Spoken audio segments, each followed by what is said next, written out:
దివ్యవాణి TV ప్రేక్షకులకు నమస్కారం. Good Samaritan కార్యక్రమానికి స్వాగతం. మీ అందరికీ తెలుసు, దానాల్లో ఎన్నో రకాల దానాలు ఉన్నాయి. అన్నదానం గురించి తెలుసు, ఆస్తులు దానం చేయడం గురించి తెలుసు. కానీ రక్తదానం చేసేటువంటి ఒక సేవా గుణం, ఒక ఆశయం, ఒక ఉన్నత మనస్తత్వం, సేవ చేయాలనే తపన, అలాంటి సేవలు చేసే ఒక గొప్ప స్ఫూర్తిదాత మన సుమన్ కుమార్ గారితో ఈరోజు మనం ఉన్నాము. ఈ సుమన్ కుమార్ గారు నేటి గుడ్ సమరిటన్ కార్యక్రమంలో మంచి సమరయుడు. పూర్తిగా మానవత్వం నశించిన లోకంలో మనం బ్రతుకుతున్నామండి. మరి ఇంతటి మహోన్నతమైనటువంటి సేవకు నిదర్శనమైనటువంటి మీ తండ్రి గారి యొక్క అంటే వాళ్ళకున్నటువంటి అంటే నేను అనుకోవచ్చు ప్రేమ, ఒక 10 మందిని కలుపుకునే మనస్తత్వం ఎటువంటిది మీ తండ్రి గారి యొక్క నేచర్?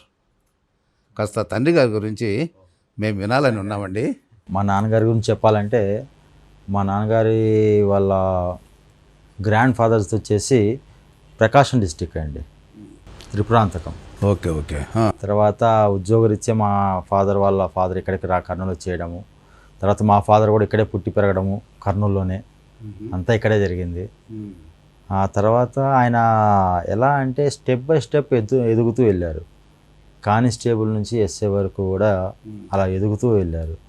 ఈ క్రమంలో ఆయన ఎక్కడ కూడాను ఎవరికి దగ్గర కూడాను అంటే నేను ఇది అని చెప్పి ఒక గర్వంతో కానివ్వండి, లేకపోతే ఇంకో రకంగా ఎప్పుడూ లేరు. బంధువుల్లో కానివ్వండి, ఉద్యోగరీత్యా వాళ్ళ స్టాఫ్ దగ్గర కానివ్వండి, ఎవరి దగ్గర కూడా ఆ భావం లేకుండా అందరిని కలుపుకుపోతూ అంతా మన వాళ్ళే అనుకుంటూ ఎవరికైనా తోచిన సాయం చేస్తూ ఇలా ఉండేవారు. అంటే ఇప్పుడు ప్రజెంట్ ఎలా ఉంది బయట పరిస్థితులు పోలీస్ డిపార్ట్మెంట్ అంటే మనకు తెలిసింది. అవునవునవును. కానీ కంప్లీట్గా దానికి ఆపోజిట్లో మా ఫాదర్ ఉండేవాళ్ళు, విరుద్ధంగా. అంటే ఫ్యామిలీ, ఉద్యోగం ఇది తప్ప వేరే అవకాశం లేకుండా. తర్వాత నేను చిన్నప్పటి నుంచి మా ఫాదర్ స్పెషల్ పోలీస్ అవ్వడం వల్ల నెలలు కూడా మాకు దూరంగా డ్యూటీలో ఉండడము. ఓకే. అంటే అడవుల్లో నక్సలైట్ డ్యూటీస్లో కానివ్వండి, ఇలాంటి డ్యూటీస్లో చాలా ఉండడం జరిగేది. Okay okay. దానివల్ల ఏమో తెలియదు, ఎఫెక్షన్ అనేది ఒక్కసారి చూసినప్పుడు పెరగడం, ఇలా దానివల్ల ఏమో తెలియదు, ఆ ఎఫెక్షన్ అనేది ఎక్కువ ఉంటుంది. ఇంకా మా ఫాదర్ వల్ల అంటే నాకు ఇది చెయ్యి ఇది చెయ్యొద్దు అని ఏ రోజు చెప్పలేదండి. ఒక ఫ్రెండ్గా ముందు తీసుకెళ్ళారు తప్పించి ఏది కూడా నాకు లిమిట్లో ఉండాలి, లేకపోతే ఏదో ఒక బార్డర్స్ పెట్టాలి, కంట్రోల్ చేయాలి, ఇలాంటివి ఎప్పుడూ లేదండి. సో ఈ సమయంలో ఏంటంటే అలా జరుగుతూ సడన్గా అలా అవ్వడంతో నేను కోలుకోలేకపోవడం జరిగింది. ఆ ఉన్న ప్రేమని ఈ రకంగా ఎక్స్ప్రెస్ చేయాలా అంటే నాకు గుర్తుండి ఏ ఒక్కళ్ళు కూడా అంటే ప్రజెంట్ ఉన్న పేరెంట్స్, నేను ఎవరిని తక్కువ చేయడం లేదు, పిల్లలంటే మనీ మిషన్ లాగా ఫీల్ అవుతున్నారు. అంటే ఒక అబ్బాయి ఉన్నాడంటే జాబ్ వస్తుంది, జీతం వస్తుంది, కట్నం వస్తుంది, ఈ కాన్సెప్ట్లో ఉన్నారు. కానీ మా వాళ్ళు ఏ రోజు అలా లేరు. నేను చాలా గర్వంగా చెప్పుకుంటాను అది. సో అలా వెళ్తున్న పరిస్థితుల్లో మా ఫాదర్ నాకు ఎలాంటి మైండ్ సెట్ నేర్పించారు అంటే, ఎవరి నుంచి ఏమి ఆశించొద్దు, ఎవరిని ఏమి శత్రువులా చూడొద్దు, ప్రేమ కరెక్ట్గా చెప్పాలంటే ఆ పదం అండి, ప్రేమ. అంతే. మనకు చాలా మటుకు ఏంటంటే క్రీస్తు నేర్పించిన మానవ ప్రేమ, నీ వలే నీ పొరుగు అని ప్రేమించమని ప్రభువు చెప్పిన మాటలను మీ నాన్నగారు బాగా విశ్వసించినట్టున్నారు.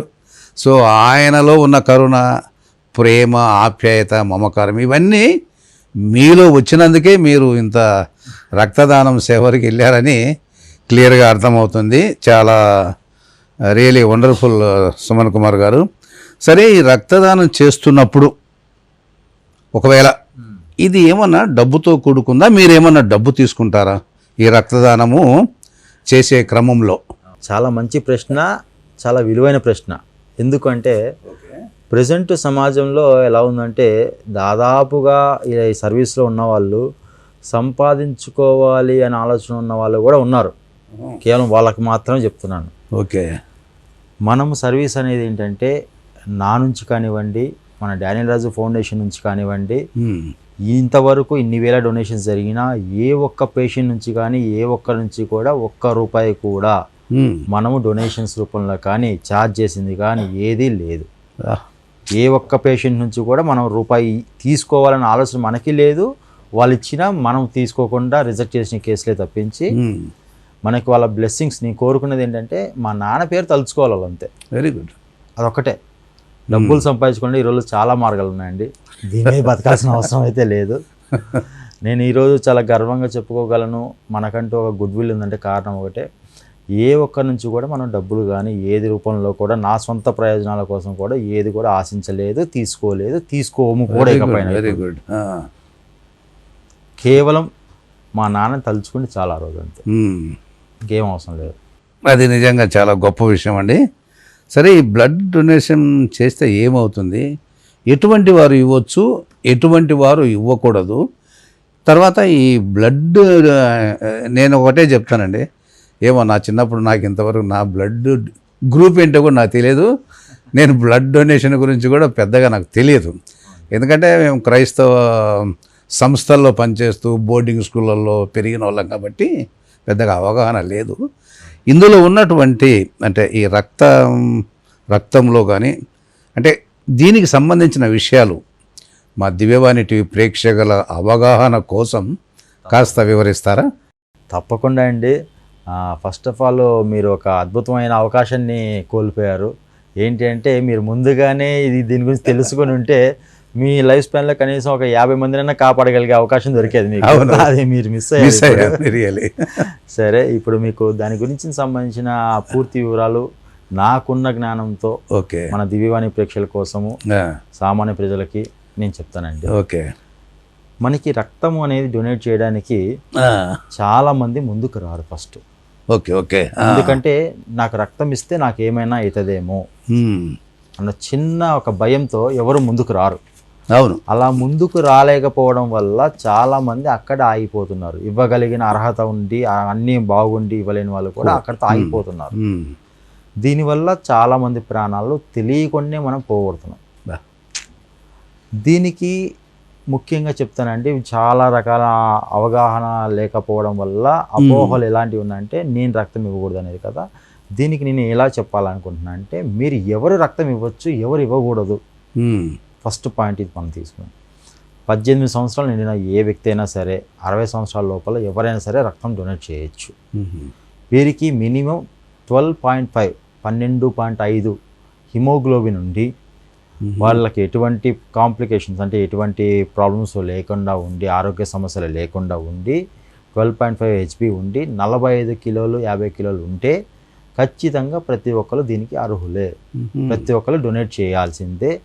ఎందుకు చెప్తున్నా అంటే ఇది చేయడం వల్ల మీకు ఏదన్నా అవుతుంది అని భ్రమలో ఉన్నారు, కానీ ఇది చేయడం వల్ల మీకు చాలా ప్రయోజనాలు ఉన్నాయి. మీ రక్తం ప్యూరిఫై అవుతుంది కదా, మళ్ళీ రీసైకిల్ అవుతుంది. ఇప్పుడు మీరు ఇచ్చినా ఇవ్వకపోయినా ఎవ్రీ 3 మంత్స్కి ఒకసారి లోపల సెల్స్ అని చనిపోయి మళ్ళీ వస్తుంది, బ్రతుకుతాయి. అదేదో లోపల చంపేసే కన్నా బయట ఇంకొకరికి డొనేట్ చేస్తే ఇంకొక ప్రాణం నిలబడుతుంది. ఇప్పుడు అలా చచ్చిపోవడం వల్ల మీకు ఎటువంటి లాభము లేదు లోపలే. అది బయట ఇవ్వడం వల్ల ఇంకొక ప్రాణం నిలబడుతుంది. మీకు తెలిసింది ఒక ప్రాణం, మనకు తెలియకుండా ఆ ప్రాణం వెనకాల ఒక కుటుంబం. అది అంటే ఒక కుటుంబాన్ని నిలబెట్టిన వాళ్ళు అవుతారు మీరు. ఆ అవగాహన లేకపోవడం వల్ల చాలామంది బ్లడ్ డొనేట్ చేయకుండా ఆగిపోతున్నారు. దయచేసి అందరికీ నా సిన్సియర్ రిక్వెస్ట్ ఏంటంటే అందరూ కూడా డొనేట్ చేయండి. ఈ 12.5 హిమోగ్లోబిన్ నుండి మీకు ఎటువంటి ఆరోగ్య సమస్యలు లేకుంటే ఖచ్చితంగా డొనేట్ చేయండి. ఇందులో కూడా ఇంకోటి చెప్తానండి, చాలామందికి అమ్మాయిలు ఇవ్వకూడదు ఇలా అని చెప్పేసి ఒక అపోహను క్రియేట్ చేశారు. అమ్మాయిలు ఇవ్వకూడదు కాదండి, అమ్మాయిలు ఇవ్వచ్చు, అబ్బాయిలు ఇవ్వచ్చు. నేను చెప్పిన క్రైటీరియా రీచ్ అవ్వాలి. 12.5 హిమోగ్లోబిన్ నుండి వాళ్ళకి ఎటువంటి ఆరోగ్య సమస్యలు లేకపోతే అమ్మాయి ఇవ్వచ్చు, అబ్బాయి ఇవ్వచ్చు, ఎటువంటి ఇబ్బంది లేదు. కానీ మన ఆర్గనైజేషన్లో ఇప్పటికి సుమారు కంటే చాలామంది అమ్మాయిల డోనర్సే ఉన్నారు. నేను ఇంకొకటి కూడా చెప్తాను, అమ్మాయే మాత్రమే అని కాకుండా పుట్టుకతోనే పోలియో ఉన్న ఒక అమ్మాయి చాలామందికి ఆదర్శం. చాలామందికి నిజంగా చెప్పాలంటే రక్తదానం ఇవ్వడానికి ముందుకు రాని వాళ్ళందరికీ కూడా ఒక చెంపదెబ్బలాగా అమ్మాయి ఒక ఎగ్జాంపుల్ నాకు. మన నుంచి ఆ అమ్మాయి డొనేట్ చేసింది. ఇప్పుడు మీరు క్వశ్చన్ చేసుకుంటే మనం డొనేట్ చేయలేమా, చేస్తే నాకేమైనా అవుతుందా అని మీరు ఆ అమ్మాయిని చూసిన క్వశ్చన్ చేసుకుంటే ప్రతి ఒక్కరు ముందుకు వచ్చి డొనేట్ చేస్తారు.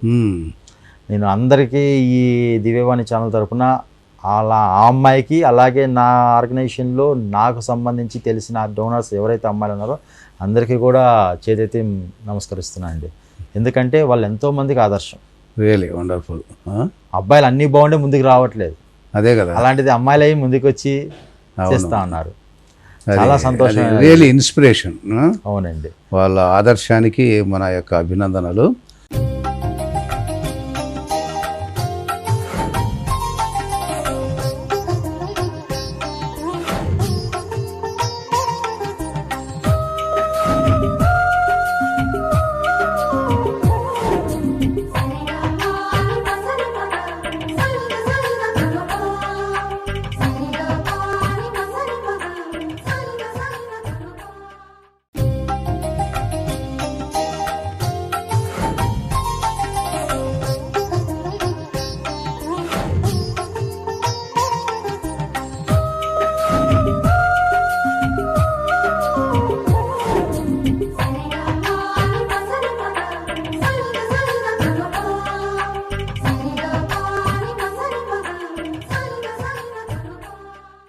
సుమన్ కుమార్ గారు, మరి ముఖ్యంగా ఈ రక్తం ఎన్ని రోజులకు ఒకసారి ఇవ్వచ్చు, లేదా ఈ రక్తంలో రక్త కణాలని కొన్ని వినటమే కానీ నాకు పర్ఫెక్ట్గా తెలియదు. ఓకే, మా ప్రజల అవగాహన కోసం కాస్త వివరిస్తారా? తప్పకుండా అండి. చాలా మంచి ప్రశ్నలు అడుగుతున్నారు. ఈ రక్తం అనేది చాలామందికి ఎన్ని రోజులకి ఇవ్వచ్చు, అసలు ఇవ్వచ్చా లేదా అనే అవగాహన లోపం ఉండడం వల్ల ఇబ్బంది పడుతున్నారు. కానీ దీనికి ఒక గైడ్లైన్స్ ఉన్నాయండి. అదేంటంటే ఒకసారి ఇచ్చిన తర్వాత బ్లడ్ మళ్ళీ ఇవ్వాలంటే మినిమం 3 నెలలు ఆగాలి. ప్రతి 3 నెలలకు ఒకసారి బ్లడ్ డొనేట్ చేయొచ్చు, ఎటువంటి ఇబ్బంది లేదు. ఓకే. నెక్స్ట్ రెండవ ప్రశ్న అడిగారు మీరు, రక్త కణాలని. అవును, రక్త కణాలు అనేది ఏంటంటే మనకి బ్లడ్ అనేది మనకి చాలామందికి తెలిసిన విషయం ఏంటంటే గ్రూప్స్ తెలుసు. ఓకే, కానీ ఇది గ్రూప్స్ ఒకటి కాదండి, గ్రూప్లో సబ్ కాంపోనెంట్స్ ఉంటాయి. అంటే ప్యాకెట్ సెల్స్ అంటారు, హోల్ బ్లడ్ అంటారు, తర్వాత ప్లేట్లెట్స్ అంటారు, ప్లాస్మా అంటారు. ఇలాగ మనకి లోపల మనకి ఏదైతే ప్రాబ్లం ఉందో ట్రీట్మెంట్కి సంబంధించి ఒక్కొక్క దానికి ఒక్కొక్క కాంపోనెంట్ యూజ్ చేస్తారు డాక్టర్స్. ఇందులో రక్త కణాలు అనేది ఏంటి అంటే మనకి దాదాపు మీకు అర్థమయ్యే దాంట్లో చెప్పాలంటే మనకి డెంగ్యూ అనేది అందరికీ తెలుసు. అవును. ఆ డెంగ్యూ వచ్చినప్పుడు మనకి రక్త కణాలు పడిపోయినాయి, ప్లేట్లెట్స్ పడిపోయినాయి అంటుంటాం. ఆ ప్లేట్లెట్స్ పడిపోయినప్పుడు ఎక్కించేవే రక్త కణాలండి. అట్లనా? ఓకే. అది ఏంటి అంటే ప్రాసెస్, మనకి రక్తం తీసుకుని దాని నుంచి ప్లేట్లెట్స్ సపరేట్ చేసి మళ్ళీ మన రక్తాన్ని మళ్ళీ బాడీలోకి రిటర్న్ చేస్తారు. ఒక మిషన్ ద్వారా యూజ్ చేసి అది ఆ ప్రాసెస్ చేస్తారండి.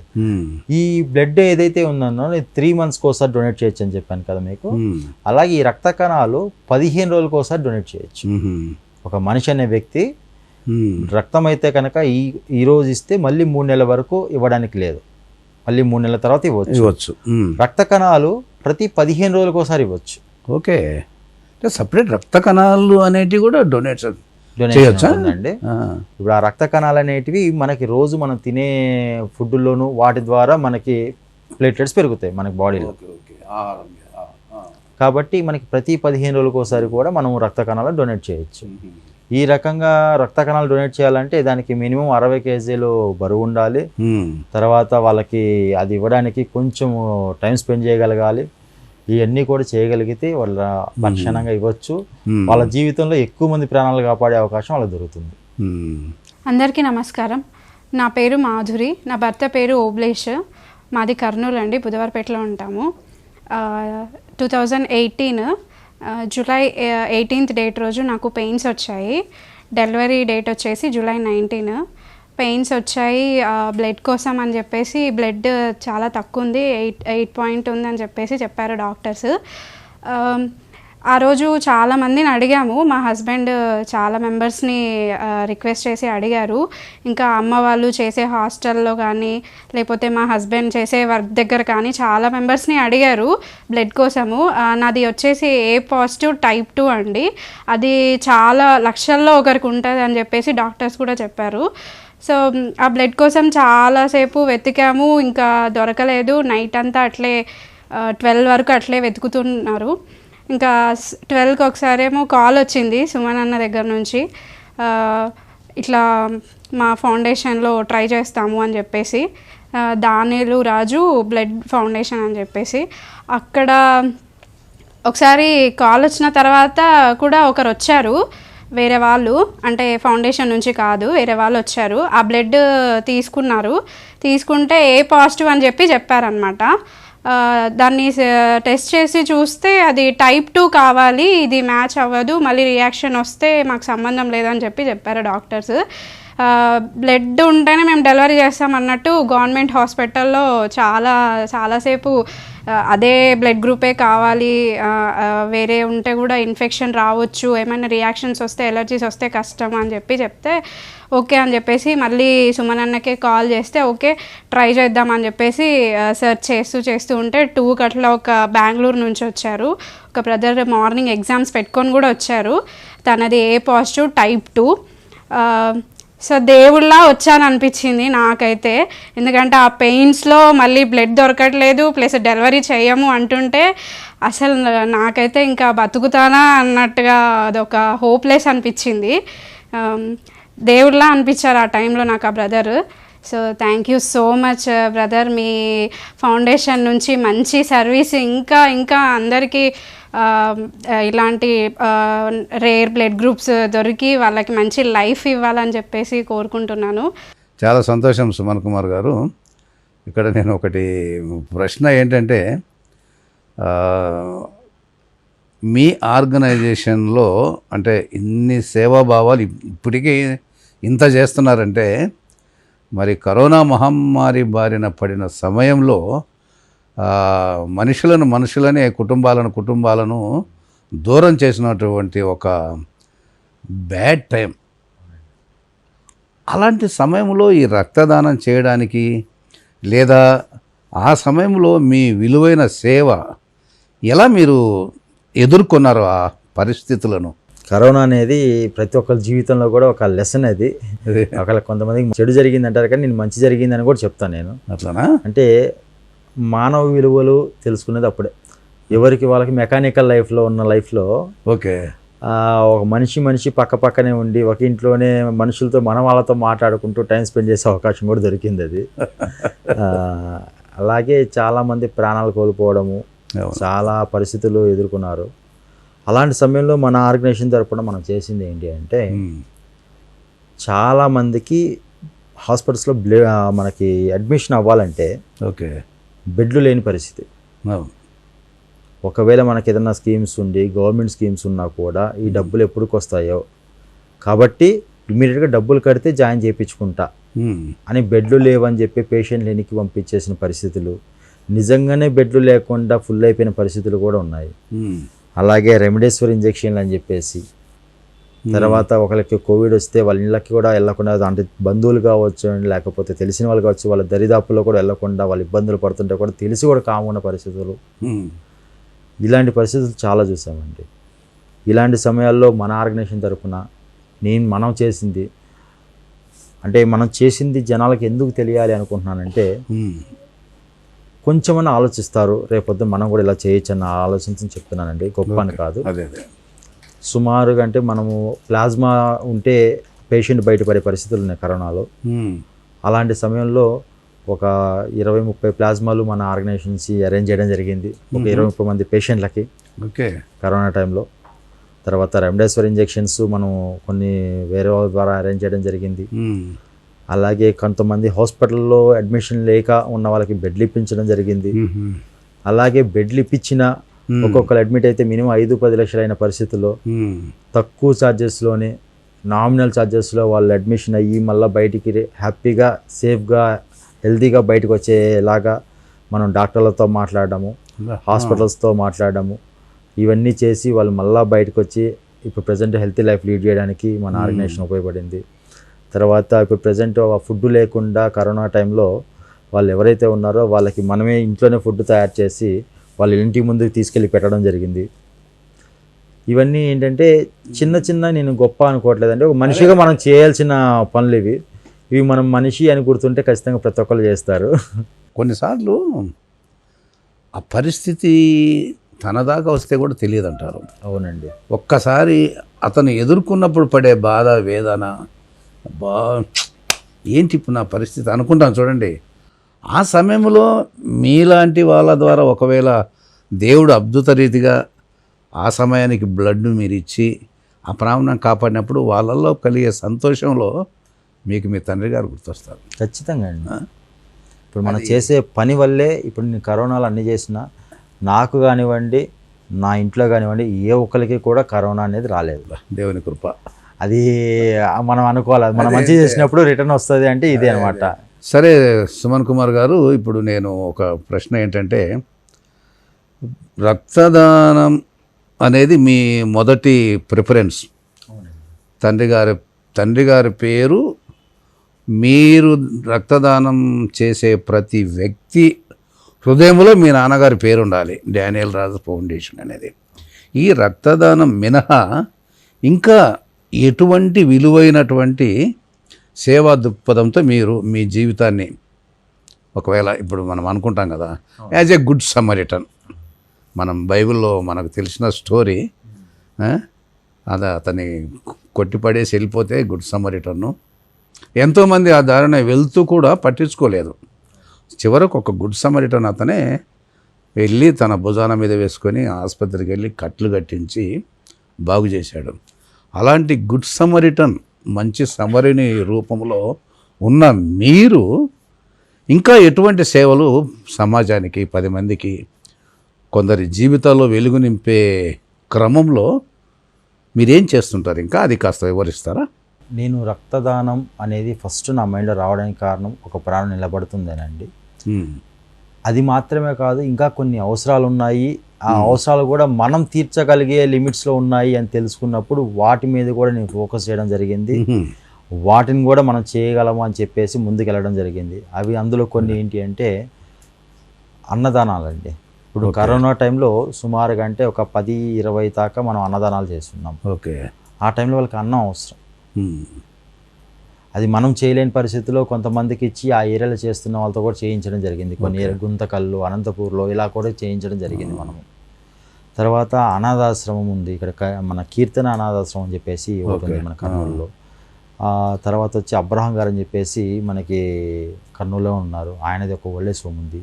తర్వాత మరియాడాన్ అని చెప్పేసి ఓల్డేజ్ హోమ్ ఉంది, సిస్టర్స్ ఉంది. మేము రెగ్యులర్గా కూడా వీటికి వెళ్ళడం జరుగుతుందండి. వీటికి ఎటువంటి ఫండ్స్ లేకుండా నా దగ్గర ఉన్న దాంట్లో నా స్తోమతలో వాళ్ళకి ఏం పెట్టగలను, ఏమి ఇవ్వగలను అవి ఇవ్వడం జరుగుతుంది. వాళ్ళతో రెగ్యులర్గా కాంటాక్ట్లో ఉండడము, నా సైడ్ నుంచి ఎవరైనా వస్తే కూడా స్పాన్సర్స్ డైరెక్ట్గా వాళ్ళతో కాంటాక్ట్ చేయించి వాళ్ళకి మీరు సాయం చేయండి అని చెప్పి వాళ్ళకి కొంచెం ఉపయోగపడేలా చేయడం జరుగుతుంది. ఇలా జరుగుతుంది. తర్వాత ఏదన్నా ఆర్గనైజేషన్స్ లైక్ ఎడ్యుకేషనల్ ఆర్గనైజేషన్స్, కాలేజీలు కానివ్వండి, స్కూళ్ళు కానివ్వండి, ఇలా ఏదైనా ఉన్నప్పుడు వాళ్ళకి, మనకి తెలిసిన వాళ్ళకి, నిజంగా ఫైనాన్షియల్గా ప్రాబ్లం ఉన్న వాళ్ళకి మనము డిస్కౌంట్ల రూపంలో కానివ్వండి, కొన్నిసార్లు ఫ్రీ ఆఫ్ కాస్ట్లో కానివ్వండి, సీట్స్ అలా ఇప్పించడం కానీ ఇలా జరుగుతుంది. తర్వాత హాస్పిటల్స్లో మనకు తెలిసిన వాళ్ళల్లో, ఇప్పుడు హాస్పిటల్ అని వెళ్తే స్కానింగ్లు చేయాల్సి వస్తుంది, ఎక్స్రేలు చేయాల్సి వస్తుంది, తర్వాత మెడికల్ షాపు, బ్లడ్ టెస్ట్లు, ఇవన్నీ చేయాల్సి వస్తుంది. వీటన్నిటికీ బయట ఎంత ఖర్చులు అవుతుందో మనకు తెలుసు. అవును. ఇప్పుడు బయట వ్యాపారం నడుస్తుంది, సేవ కాదు, అది మీకు తెలిసిందే. నాకు కూడా ఆఫర్ చేస్తారు చాలామంది. నేను ఒకటే మాట చెప్తాను, నాకు ఎంత డిస్కౌంట్ ఇస్తారు డైరెక్ట్గా, ఆ డిస్కౌంట్ డైరెక్ట్గా నేను పంపే పేషెంట్లకు ఇచ్చేయండి. అది నాకు ₹1 నాకు పంపొద్దు, నాకు ₹1 ఇవ్వద్దండి. మీరు ఎంత ఇస్తారో నాకు అంత డబ్బులు కూడా నా పేషెంట్లకి తగ్గించేసాను అని ఆ రకంగా పేషెంట్లకి, మన నుంచి వెళ్ళిన వాళ్ళకి ఆ రకంగా సపోర్ట్ చేయడం కానివ్వండి, ఇలా చేయడం జరుగుతుంది. తర్వాత కొంతమంది స్కూల్ పిల్లలు డ్రాప్అవుట్స్ ఉన్నారండి, అది ఈ మధ్య నేను చాలా ఫోకస్ చేశాను. అది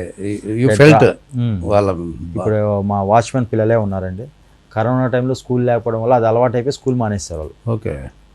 వేరే దగ్గర ఉండేవాళ్ళు. తర్వాత మన దగ్గరికి వచ్చిన తర్వాత అలాగే ఉంటే నేనే దగ్గర ఉండే వాళ్ళని వాళ్ళ పాత స్కూల్స్కి వెళ్ళి ఆ ఫార్మాలిటీస్ ఏమంటే తీసేసి అంతా చూసి మళ్ళీ కొత్త స్కూల్కి వెళ్ళి, గవర్నమెంట్ స్కూల్లోనే మన స్టాండంపురం ఉంటుంది ఇక్కడ, అక్కడికి వెళ్ళి ప్రిన్సిపల్ మేడంతో వాళ్ళందరితో మాట్లాడి వాళ్ళకి అడ్మిషన్ ఇప్పించి వాళ్ళ స్కూల్కి వెళ్ళడానికి దగ్గరుండి మొత్తం మనమే దగ్గరుండి పంపించామని. అక్కడికి వెళ్ళిన తర్వాత నాకు తెలిసిన విషయం ఏంటంటే, నేను చూస్తున్న పిల్లలు ఇద్దరే, ఓన్లీ ఆ ఒక్క స్కూల్లోనే దగ్గర 50 మంది పిల్లలు డ్రాప్అవుట్స్ ఉన్నారండి. బాబా, అంటే ఇంతమంది పిల్లలు ఒక స్కూల్లో ఉంటే ఎంతమంది బయట అన్ని స్కూళ్ళలో కలిపిన డ్రాప్అవుట్స్. అంటే దానివల్ల ఎందుకు నేను ఫోకస్ చేయాల్సి వచ్చిందంటే, వాళ్ళకి ఈరోజు ఆ విలువ తెలియదు, పిల్లలకి చదువు విలువ. అవును. వాళ్ళ తల్లిదండ్రులకు కూడా దాని గురించి తెలియక ఉమ్. పంపట్లేదు. కానీ ఈ రోజు బాగానే ఉంటుంది పిల్లలు కాబట్టి, రేపొద్దున పిల్ల అంటే పెద్దగా అయిన తర్వాత వాళ్ళ భవిష్యత్తు. పరిస్థితి ఏంటి, భవిష్యత్తు ఏంటి, మళ్ళీ అదే పరిస్థితి వస్తుంది వీళ్ళకి. ఉమ్. అదే చదువుకుంటే వాళ్ళకి కాస్త ఉద్యోగాలు, సెటిల్మెంట్ కానివ్వండి, లేకపోతే సొసైటీలో నిలబడడానికి కానీ ఉపయోగపడుతుంది. కాబట్టి ఉమ్. వాళ్ళ మీద ఫోకస్ చేయాలని చెప్పి ఆ స్కూల్ వాళ్ళు, టీచర్లు, హెచ్ఎం కూడా మనం అడగడం జరిగింది. ఉమ్. దాని మీద ఫోకస్ చేసాము. తొందరలోనే సో వీళ్ళందరికీ మళ్ళీ ఒక మంచి భవిష్యత్తు ఇవ్వాలి, మనం ప్లాన్ చేసి అనేది ఒక ఐడియా ఉందండి. వండర్ఫుల్. దానికి అందరి సపోర్ట్ కూడా తీసుకుంటాను. చాలా సంతోషం. ఒక్క రక్తదానమే కాదు, మానవ విలువలు ఎక్కడెక్కడ అవసరమో అక్కడ మీరు ప్రత్యక్షమవుతున్నారు. Really wonderful. నా పేరు విజయ్ కుమార్.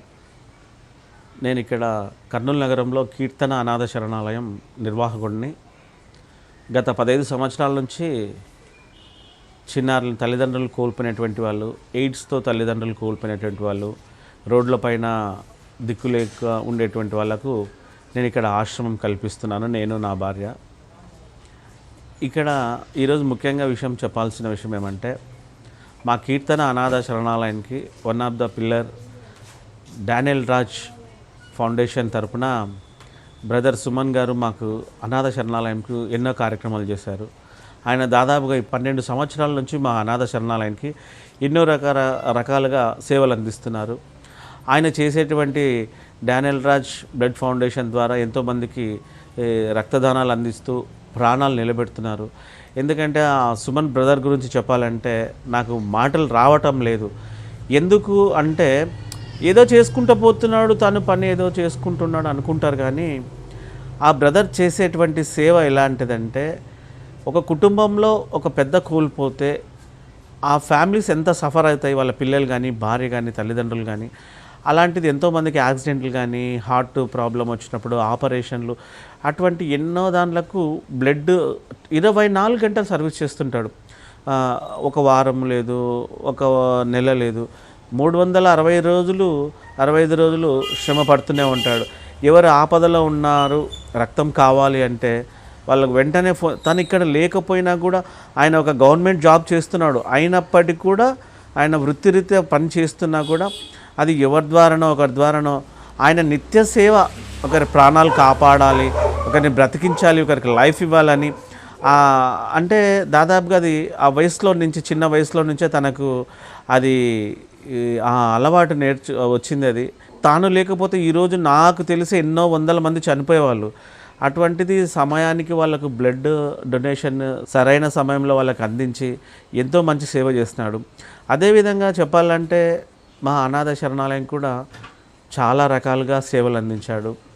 ఎక్కడెక్కడి నుంచో పలాస నుంచి వాళ్ళు వచ్చి డోనర్స్, మీరు ఇంత సేవ చేస్తున్నారు కదా సుమన్ గారు, మీరు ఎట్లా అంటే, ఇట్లా మాకు ఇక్కడ అనాథ శరణాలయం ఉంది, వీళ్ళని నేను చూస్తుంటాను, నాకు కూడా వీళ్ళు 12-13 సంవత్సరాల నుంచి తెలుసు అని చెప్పి అక్కడి నుంచి వాళ్ళని పిలిపించి, వాళ్ళ ఫ్రెండ్స్ అయితేనేమి, రిలేటివ్స్ అయితేనేమి, తర్వాత ఇట్లా బ్లడ్ బ్యాంక్ ద్వారా సహాయం తీసుకున్నటువంటి వాళ్ళైతేనేమి కూడా ఇక్కడికి మా అనాథ శరణాలయంకి వచ్చి మాకు కావాల్సినటువంటి నిత్యావసర వస్తువులు కానీ, పిల్లలకి బట్టలు కానీ, ఇట్లా ఏదైనా ట్యాబ్లెట్స్ ద్వారా హెల్ప్ చేయడం కానీ, ఇట్లా అనేక రకాలుగా పిల్లలకి బ్యాగ్స్ కానీ, నోట్బుక్స్ కానీ, ఇట్లా తినే ఆహార పదార్థాలు కానీ, ఇలా ఎన్నో రకాలుగా ఎంతోమందితో మాకు 13 సంవత్సరాల నుంచి సుమన్ బ్రదర్ మాకు చాలా హెల్ప్ చేస్తున్నాడు. నిజంగా నేను ఒకటే చెప్తున్నాను, ఆ భగవంతుడిని వేడుకుంటున్నాను, నేను ఎప్పుడు కానీ సుమన్ బ్రదర్ కానీ వాళ్ళ ఫ్యామిలీ మెంబర్స్ కూడా చల్లగా చూడాలని. ఎందుకంటే ఆయన చేసే సేవలో ఆయన ఆరోగ్యంగా ఉంటే ఇంకా కొంతమంది, కొన్ని వందల వేల మందిని ప్రాణాలను బ్రతికిస్తాడని నమ్మకం నాకు. ఎందుకంటే మేము గత 13 సంవత్సరాల నుంచి చూస్తున్నాం ఆయన పడే తాపత్రం. వాళ్ళ కులం కాదు, మతం కాదు, కుల మతాలకు అతీతంగా ఆయన పనిచేస్తున్నాడు. డబ్బుందా, పేద, ధనిక వర్గాలని కూడా చూడాడు. ఎవరైనా ఆపదలో ఉన్నారు, రక్తం కావాలి అంటే దూర ప్రాంతాల వాళ్ళకు కూడా పిలిపించి ఇక్కడ బ్లడ్ ఇవ్వడం కానీ, ఇలాంటి అనేక కార్యక్రమాలు ఆయన సుమన్ గారు చేస్తున్నారు. ఆ బ్రదర్ చేసే సేవకు నిజంగా నాకు మాటలు రావటం లేదు. చెప్పాలంటే ఎక్కడ చెప్తాం బ్రదర్, నువ్వు ఎన్ని లక్షలు కోట్లు ఎంత ఉన్నా నీకు బ్లడ్ సంపాదించుకోగలుగుతావా, నువ్వు తయారు చేయగలుగుతావా? అటువంటిది తను నా అన్న నా బంధువే అనేసి ఎవ్వరు ఫోన్ చేసినా కూడా వాళ్ళకు ఎప్పుడూ తను అందుబాటులో ఉండి వాళ్ళకు రక్త సహాయం చేస్తున్నాడు. నిజంగా మేమైతే ఎప్పుడు అనుకుంటాము సుమన్ బ్రదర్ గారు బాగా ఉండాలి, ఆయన బాగుంటే కొన్ని వందల ప్రాణాలు నిలబడతాయి. కాబట్టి నేను చెప్తున్నాను